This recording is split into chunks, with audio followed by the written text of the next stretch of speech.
Tina, a young orphan woman, is gentle and full of heart. Despite her difficult past, she keeps a bright smile. One day she meets Yusuf, a kind and honest man.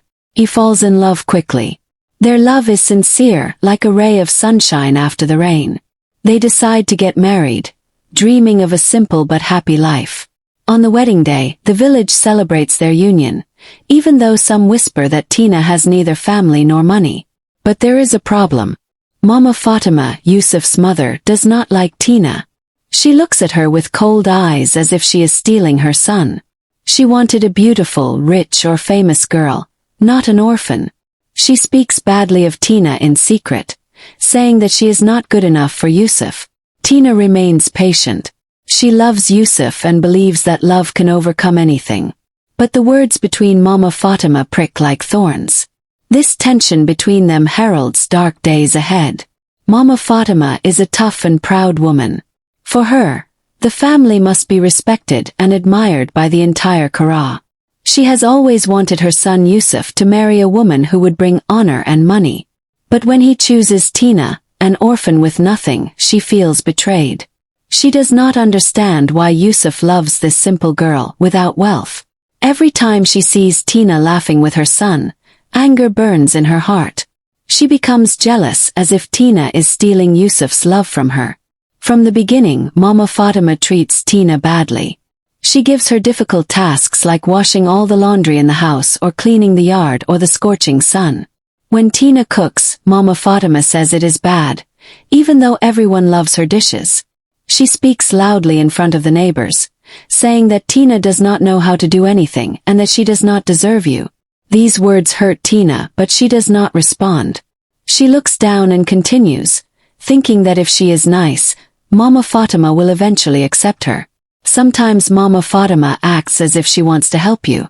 She gives Tina advice, but it is always to criticize her. For example, she says, "You should dress better to honor my son." Or a real woman knows how to run a house properly. Tina listens politely, but every word makes her suffer. She feels alone even though Yusuf is by her side. He sees that his mother is harsh, but he does not know how much she hates Tina. He thinks it is just her way of being. The village begins to notice the attention. Some support Tina, touched by her gentleness. Others listen to Mama Fatima because she has always had power in Qur'an.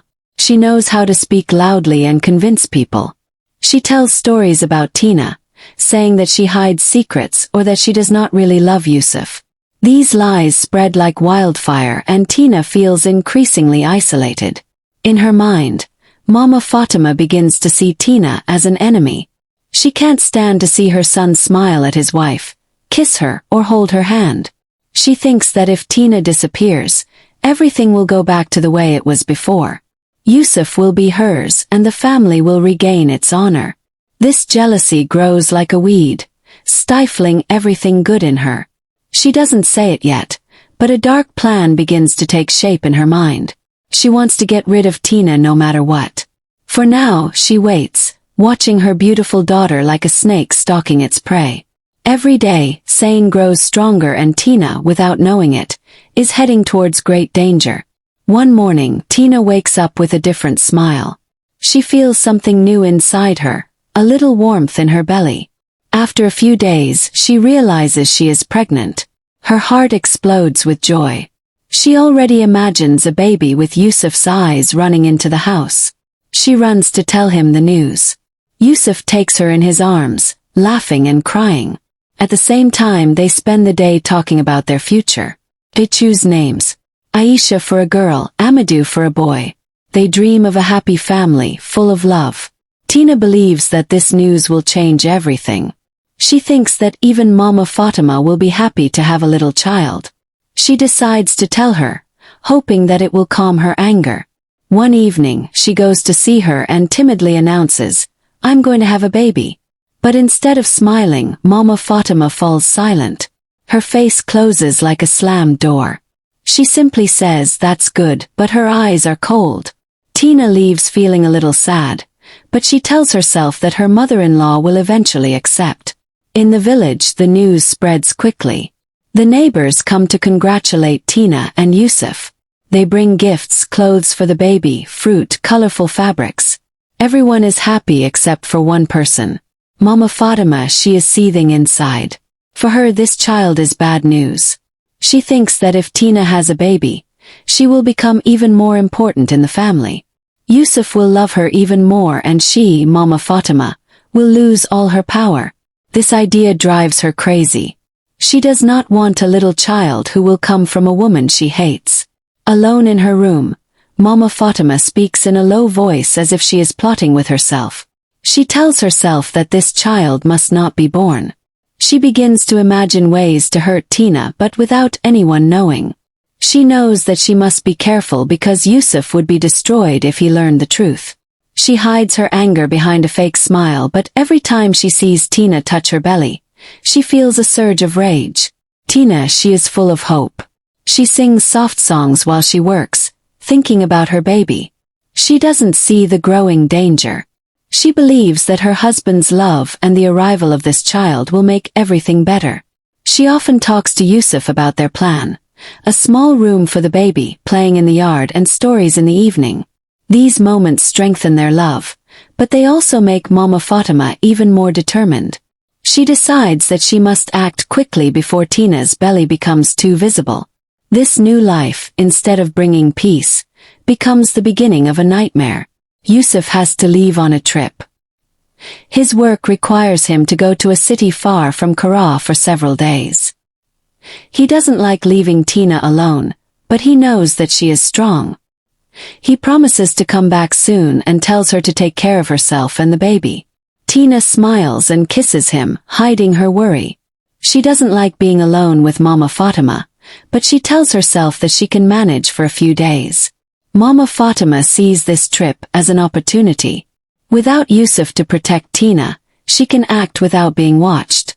Since the announcement of the pregnancy, her hatred has grown like an unquenchable fire. She thinks day and night of a way to get rid of Tina and the child. She knows she has to be cunning. If anyone finds out the truth, she will lose everything. Her son, her reputation, her power in Kara. So, she decides to make her crime look like an accident. She begins to change her behavior. Usually she is harsh and mean to Tina, but now she becomes kind, almost too kind. She offers to cook for her, to help her with the chores, to speak to her softly. Tina is surprised. She thinks Mama Fatima is starting to like her because of the baby. She lets her guard down, happy to see some warmth, but it is all part of the plan. Mama Fatima wants Tina to trust her. One evening, she went to see Tina with a specific idea. She knew that Tina was feeling tired because of her pregnancy. She told her, "You work too much, my daughter. You need to rest for the baby. I'm going to make you a special herbal tea. It will help you sleep." Tina, touched by this attention, accepted. She didn't know that Mama Fatima had found a poison, something slow and discreet that she had secretly bought from an old woman far from Kara. This poison leaves no trace and resembles a natural illness. Mama Fatima prepared the herbal tea with care, mixing the poison in hot water. She smiled as she gave the cup to Tina, saying, "Drink it all, it will do you good." Tina thanked her, moved by this gesture. She didn't see her mother-in-law's dark gaze, a gaze that concealed cruel joy. Mama Fatima knows that this poison will work gently. Tina will feel sick, and then she will die, and everyone will think it is because of the pregnancy. She can already imagine Yusuf's tears, but she tells herself that he will quickly forget, and that she will become the most important person to him again. While Tina drinks the herbal tea, Mama Fatima remains calm as if nothing has happened. She talks about the time in the village so as not to arouse suspicion. But inside, her heart is beating fast. She knows that her plan is in motion and that there is no turning back. The night everything changes, Tina is alone in her room. She has drunk the herbal tea that Mama Fatima gave her, thinking that it would help her relax. At first, she just feels a little tired, as if she needs to sleep. She lies down on her bed, a smile on her lips, thinking about Yusuf and their baby. But soon, a strange pain begins in her stomach. It's like a burning sensation that's growing, taking her breath away. She places her hands on her stomach, panicked, and feels that something is wrong. Tina calls out to Mama Fatima, her voice trembling. "Help me please. I don't feel well." She thinks her mother-in-law is going to run and get help, but Mama Fatima enters the room slowly without a word. She sits by the bed and watches Tina suffer. Her eyes are empty and pitiless. She says nothing, does nothing. She waits as if she wants to be sure that the poison is doing its job. Tina, between two cries of pain, finally understands. She whispers why, but Mama Fatima doesn't answer. She stays there, motionless like a shadow. The pain is becoming unbearable. Tina feels weaker, her vision blurring. She thinks of her baby, of the child she will never see. Tears stream down her cheeks. She wants to get up, run, ask for help, but her legs won't move anymore. She's alone, abandoned by the woman who should have protected her. With her last breath, she calls out to Yusuf, but he's too far away. Then everything goes black. Tina dies, her baby in her womb, in terrible solitude. Mama Fatima stays next to the lifeless body for a moment. She checks that Tina is no longer breathing. Then she gets up calm and cool. She puts away the cup of herbal tea so that nothing strange can be found. She knows that poison doesn't leave a clear mark. She starts preparing her lie. She will say that Tina had problems with her pregnancy, a miscarriage that went wrong. She repeats the story in her head to make sure she's not mistaken. Before leaving, Mama Fatima looks at Tina's body one last time. For a moment, she feels a shiver as if something is watching her, but she shakes her head and tells herself that it's just her imagination. She leaves the room and closes the door, leaving Tina in silence. She goes back to her business as if nothing had happened. She believes that her crime is perfect, that no one will discover the truth, but she does not know that Tina's death is not the end. Something bigger, something stronger begins to waken in the shadows. After Tina's death, Mama Fatima acts quickly to cover up her crime. She knows that everything must appear normal so that no one asks questions. She starts by cleaning Tina's room, removing the cup of herbal tea and anything that might seem strange. Then she prepares her story. Tina had a miscarriage and did not survive due to complications. She repeats her words in her head until they ring true. She knows that the people in Kara are not very familiar with the problems of pregnancy. Then they will believe her. The next day, she goes to see the neighbors with tears in her eyes. She plays the sad mother-in-law, saying, "My poor Tina, she was so weak. The baby took her." She cries loudly, shakes people's hands and tells how she found Tina dead in her bed. The neighbors are moved and console her.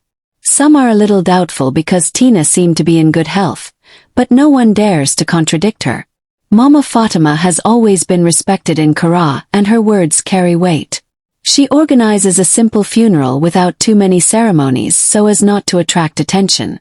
When Yusuf returns from his trip, Mama Fatima is waiting for him at home. She greets him with a devastated face, playing her role perfectly. She tells him the same story. Tina had a miscarriage. She had sudden pains and she did not survive. Yusuf collapses, crying out in pain. He cannot believe that his wife and baby are gone. He asks 1,000 questions. Why? How did it happen? But Mama Fatima calmly replies, repeating that it was an accident, that there was nothing anyone could have done.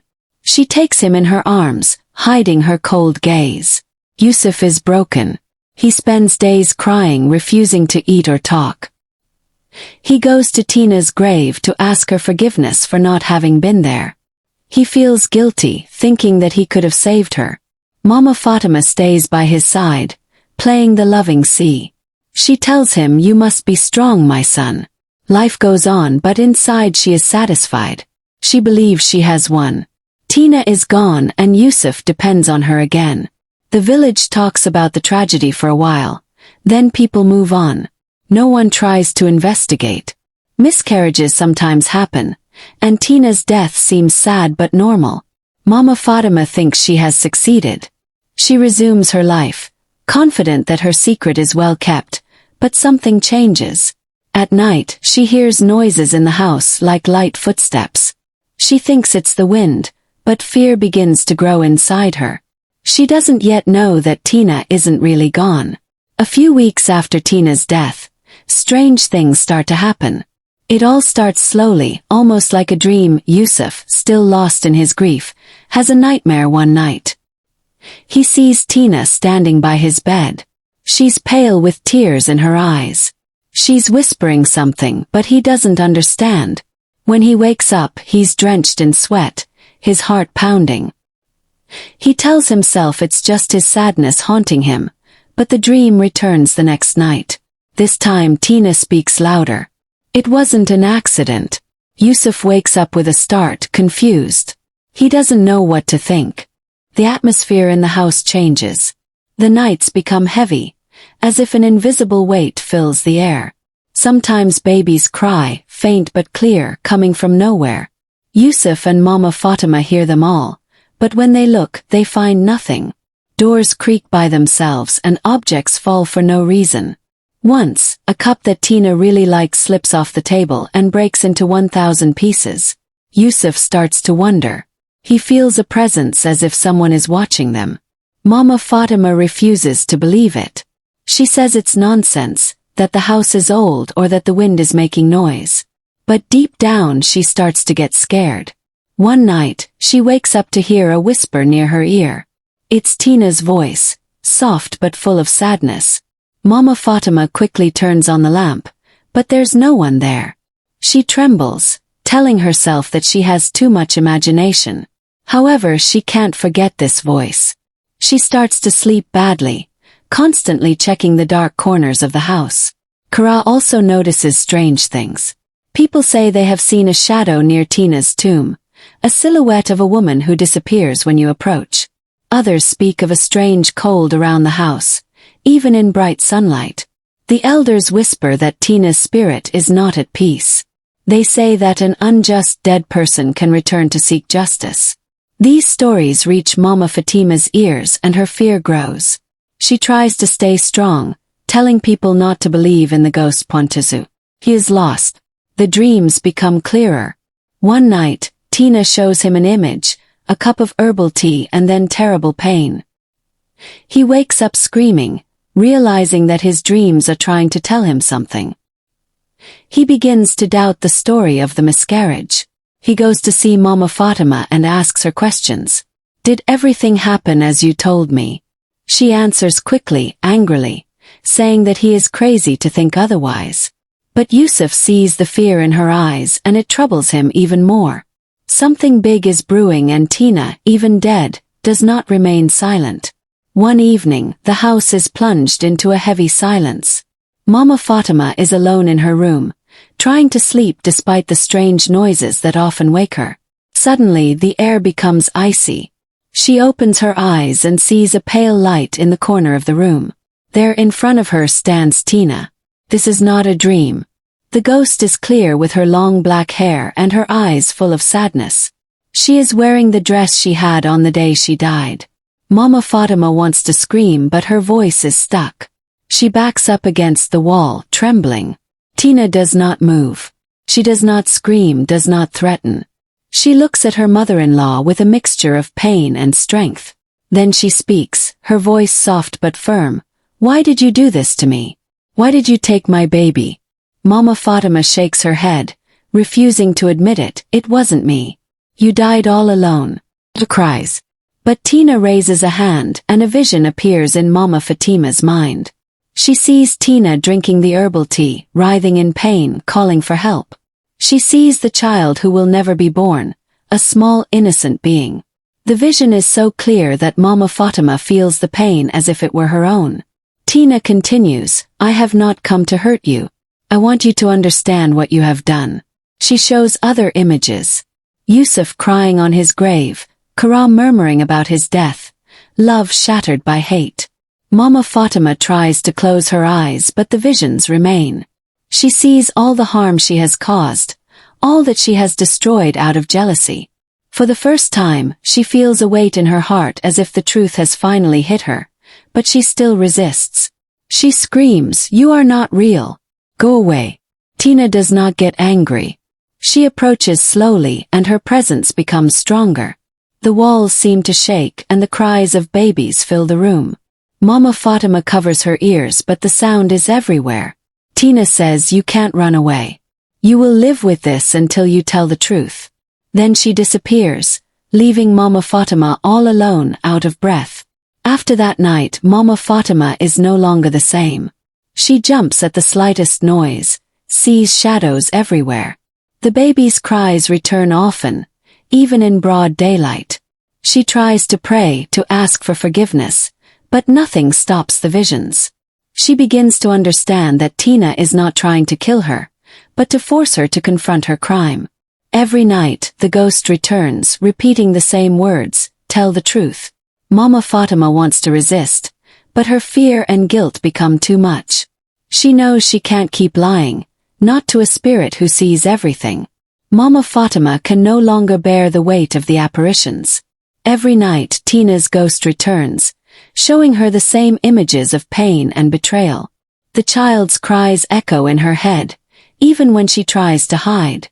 She no longer sleeps, and she barely eats. There are dark circles under her eyes, and her hands tremble. Kara begins to notice that she is changing. She, who was always proud and strong, seems broken. People whisper, wondering what is happening to her. One day, Kara holds a big meeting to discuss the harvest. Everyone is there, including Yusuf. Mama Fatima doesn't want to go, but she knows that if she doesn't show up, people will talk even more. She arrives, her face pale, avoiding eye contact. During the meeting, she remains silent, lost in thought. But in the midst of the discussions, she hears a child crying, clear and loud. No one else seems to hear it. She looks around in panic and sees a shadow in the corner, Tina, staring at her. Mama Fatima suddenly stands up, trembling. Everyone falls silent, surprised. She shouts, "Stop, I can't do it anymore." People look at her confused. Yusuf approaches, worried, but she pushes him away. Then, as if something inside her snaps, she starts talking. "It's me. I killed Tina." The words come out like a torrent. She tells everything. The poisoned herbal tea, the jealousy, the plan to get rid of Tina and the baby. She cries but continues, describing how she watched Tina die without doing anything. Kara is in shock. No one moves, no one speaks. Yusuf falls to his knees, his face in his hands, unable to believe what he is hearing. The village elders stand up, furious, asking if it is true. Mama Fatima touches her head, exhausted. She says, "Her ghost haunts me. She wants me to tell the truth." Some believe the ghost story, others think she's crazy. But everyone agrees. What she did is unforgivable. The meeting ends in chaos. People scream, cry, and accuse Mama Fatima. Yusuf refuses to look at her. He leaves, heartbroken, saying he never wants to see her again. The elders decide that she must be chased out of the village. They don't want a murderer among them. Mama Fatima doesn't protest. She knows she has lost everything she had. Her son, her reputation, her position. She lowers her head and accepts her fate, but the fear remains. She still feels Tina's presence, as if the spirit is watching her. That evening, the ghost doesn't return. Mama Fatima understands everything, that Tina has gotten what she wanted, the truth. But that's not the end of her torment. She knows that her crime will always follow her. After her confession, Mama Fatima is chased out of the village. People don't want her anymore. They tell her to go far away, to a place where no one knows her name. She has no choice. She takes a few things and leaves the house where she has lived all her life. Yusuf doesn't speak to her, doesn't even look at her. He remains in his pain, trying to understand how his mother could have done something so horrible for him. She no longer exists. This loss is worse than anything for Mama Fatima, but she knows that she deserved it. She settles in a small village far from everything, in a ruined house. There she lives alone without friends or family. The locals don't know who she is, but they find her strange. She speaks little, rarely goes out, and always seems to look behind her as if she's afraid. At night, she can still hear the cries of the child she killed. Sometimes she thinks she sees Tina in the shadows, but when she turns on the light, there is nothing there. Her visions never stop. They follow her like a punishment she cannot escape. Mama Fatima tries to change everything. She prays, asks for forgiveness, but nothing can erase what she has done. She thinks of Tina, of her gentle smile, of the love she gave to Yusuf. She understands now that she destroyed something beautiful out of jealousy, but it is too late. She lives with her guilt, a weight that crushes her a little more each day. The years pass and she becomes an old woman, but the pain remains the same. She ends her life alone, with no one to hold her hand. In the village, Yusuf tries to carry on. He honors Tina's memory by planting a place near her grave where he can talk to his wife and their lost children. He never forgives his mother, but he finds some peace in remembering the love he shared with Tina. Kara, however, has not forgotten the story. People tell Tina's story as a lesson. The wrong we do always comes back, no matter how hard we try to hide it. Tina's spirit never comes back. Her mission is over. She forced Mama Fatima to tell the truth and protected the love she had with Yusuf. The story shows that hatred and jealousy can destroy, but the truth always comes out in the end. Even death cannot stop an innocent heart that seeks justice. We must love, respect and protect those around us, because a cruel act leaves traces that never fade. Tina, through her courage, has shown light on the darkness, proving that love is stronger than anything. Subscribe to not miss our next stories.